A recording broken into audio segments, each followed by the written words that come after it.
we're going to dive straight into our passage. It is the whole of Proverbs 31. Surprise, surprise. It's Proverbs 31, starting with verse 1. It's quite interesting here. This is the sayings of King Lemuel, an inspired utterance of his mother, that his mother taught him. So you can imagine having a young boy and saying, my boy, she first starts with, this is how you need to behave. This is what you need to do. So men, it's not lay back time, not, oh, the women are going to be celebrated. I can just take a quick snooze with my eyes open. No. There's a very specific part for you here. Listen to these first 9 words. It is for you. It's your mom saying, this is how you need to conduct yourself in order to get a wife of this sort of character. This is the wife that you should look for, these characteristics. So you're not scot-free today. Let's get into it. So the sayings of King Lemuel, an inspired utterance from his mother, or that his mother taught him. Listen, my son. Listen, son of my womb. Listen, my son, the answer to my prayers. Do not spend your strength on women, your vigor on those who ruin kings. It is not for kings, Lemuel, it is not for kings to drink wine, not for the rulers to crave beer, lest they drink and forget what has been decreed, and deprive all the oppressed of their rights. Let the beer be for those who are perishing, wine for those who are in anguish. Let them drink and forget their poverty and remember their misery no more. Speak up for those who cannot speak for themselves, for the rights of all who are destitute. Speak up and judge fairly. Defend the rights of the poor and needy. Not a small order by any means. So men, please chew on that. That was for you. I am going to talk to the ladies now, but that is very important. He carries on to say, this is also what my mom explained about a wife. This is what I need to look for. Let's go. A wife of noble character who can find. She is worth far more than rubies. Her husband has full confidence in her and lacks nothing of value. She brings him good, not harm, all the days of her life.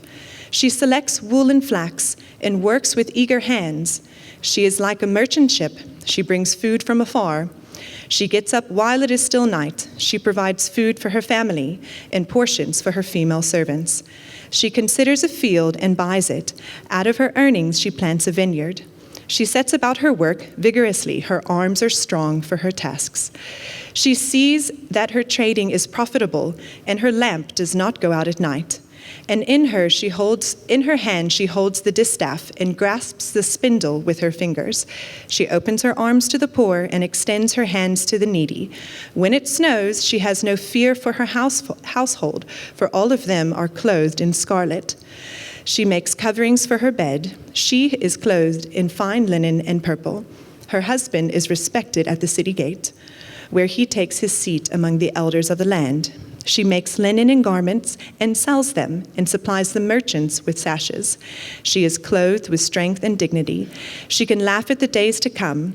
She speaks with wisdom, and faithful instruction is on her tongue. She watches over the affairs of her household and does not eat the bread of idleness. Her children arise and call her blessed, her husband also, and he praises her. Many women do noble things, but you surpass them all. Charm is deceptive and beauty is fleeting, but a woman who fears the Lord is to be praised. Honor her for all that her hands have done, and let her works bring her praise at the city gates.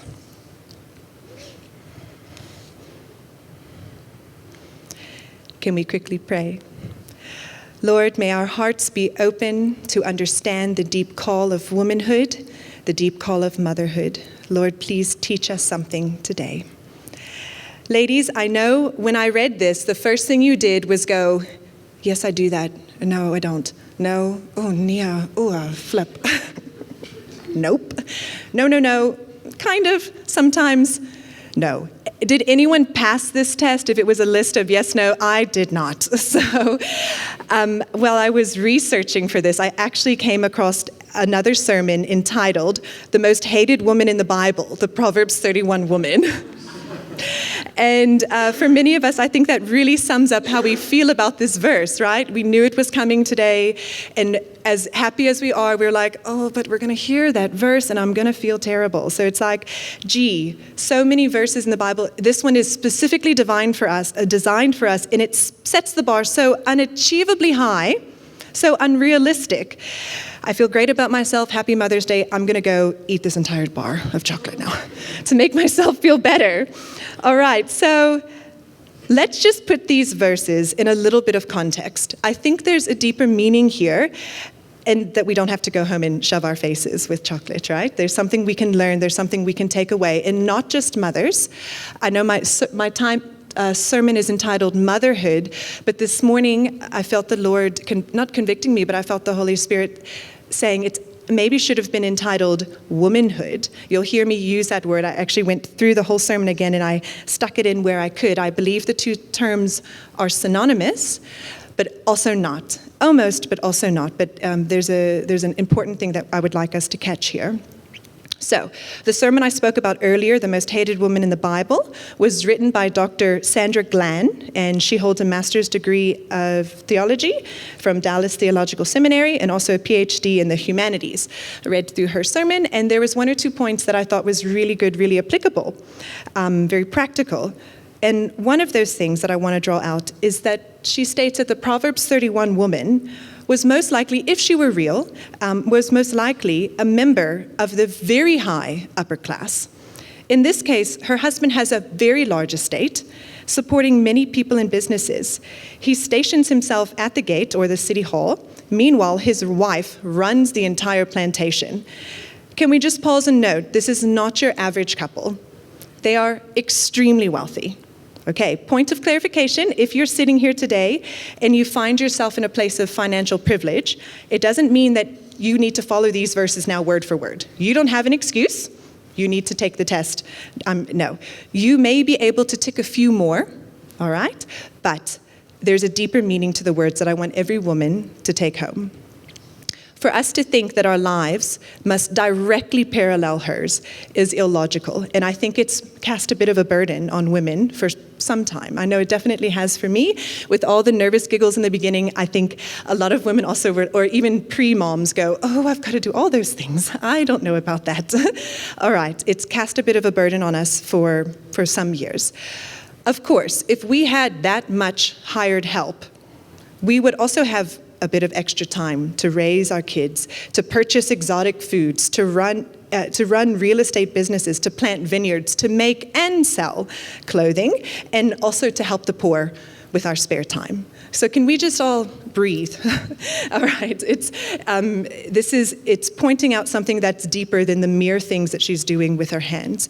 The point of the passage is not that we should model our lives and our schedules, or even aspire to accomplish as much as she does. Rather, we need to see the character behind the activity. All these verses can be more or less summed up into about 5 categories. It's not a perfect, but more or less 5. I did check with Hein, so we're good. 4 of which relate directly to her person or actions of her person. The 5th one it concerns verses that are more notes of praise about her because of how she conducts herself. So let's talk about those 4 categories. And ladies, you must rate yourself again. All right. Get your mental notes out. That failing one that you did earlier, just leave that on the side and let's go through it again, and please rate yourself again. The Proverbs 31 woman, she is a woman of strong, noble, and moral character, or she does her best at doing what is right. She ensures her family's physical needs are met. She makes lunch boxes. She makes supper. She hems clothes. She goes and buys the clothes. She washes dishes, washes clothes. She sweeps. Anyone ticking a few more boxes? Good. She is economically savvy. Well, she goes to the sale table.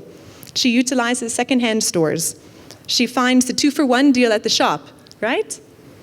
If there is time left over, she is sure to help the poor and needy, or she is other-focused. How did you do this time? Better? I did much better. I was like, okay, this is good. We can carry on here. I'm starting to like this Proverbs 31 woman now. All of us should breathe a sigh of relief after hearing this, because this is a better list. This is a much more realistic bar of which to measure ourselves against. This is a list that is attainable and applicable to every woman today. Not mother, not necessarily mother, every woman today. Rich or poor, having birthed your own children or not, we can do this. We already are doing better than you thought at the beginning of the sermon when I read the whole of the scriptures. However, I can't stand up here without serving up a good challenge. My pastor has taught me well. Thanks, love. So hold on, because we are going to get into a little bit deeper water. I would like to suggest that not everything I've mentioned is equal. There is one category that we should strive for. And if we strive for it, much of the rest should fall into place, at least to some degree. I'm sure you've guessed it. It is the noble and moral character category. So I want to read those verses again, but I'm going to add in my present-day explanation of each of those. Like I say, these categories that I've made are not 100%. They might be divided up in different ways, but as far as I understand it and Hein understands it, this kind of fits. So let's go through those. First, it'll be verse 11. 11 and 12. Her husband has full confidence in her. She brings him good and not harm. She does not gossip.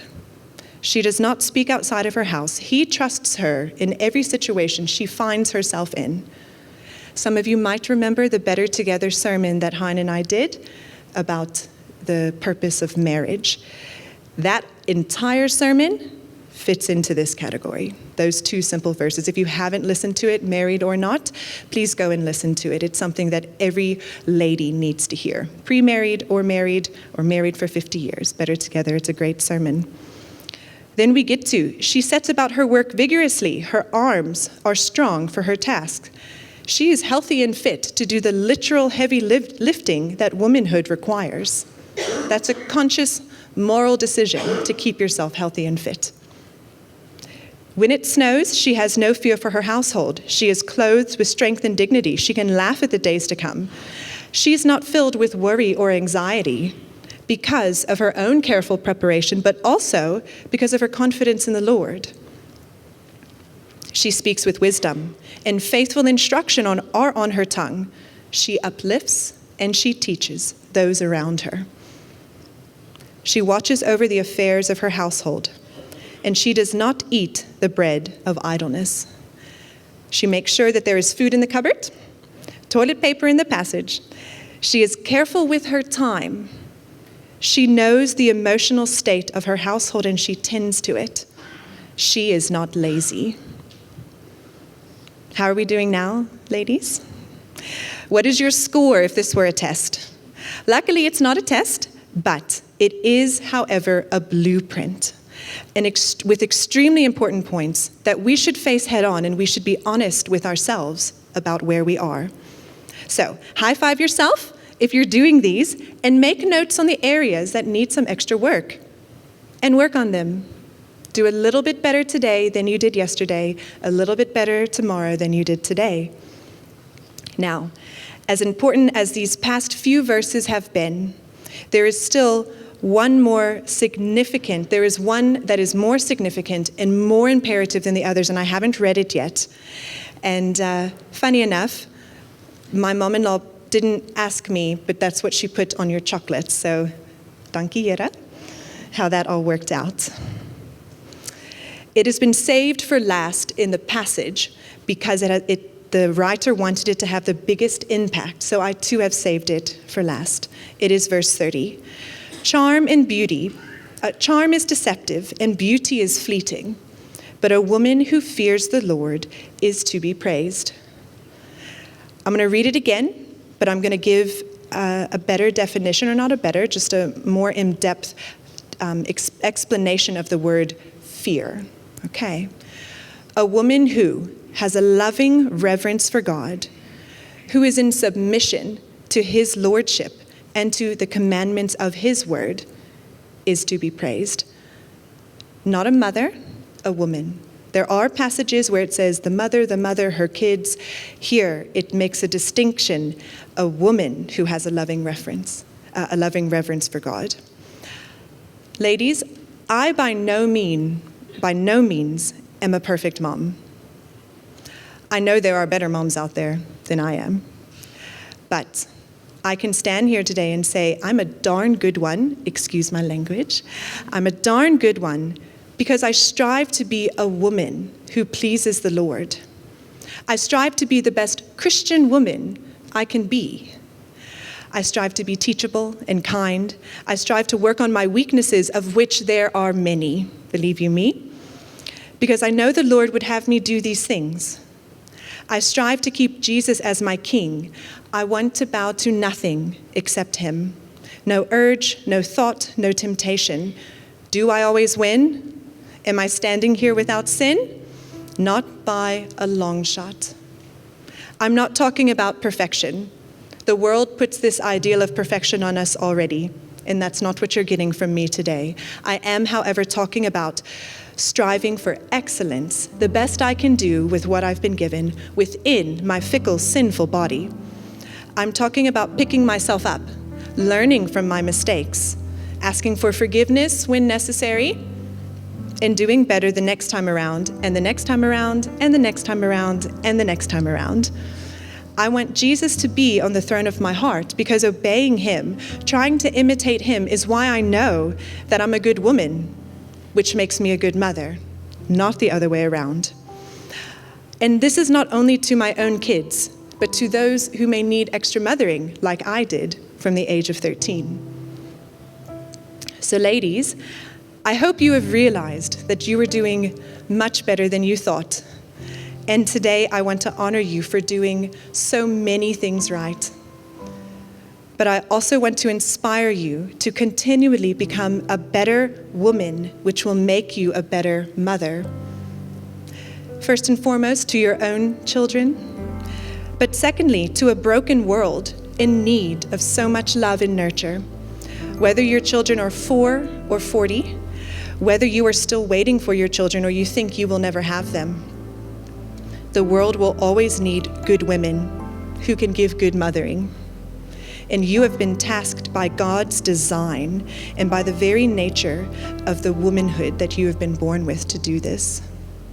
So moms, spiritual moms, physical moms, thank you for your impact on the world. And I hope that through my words today, you feel the godly weightiness of that calling and just how important that it is. Well done for doing the things that you're doing right.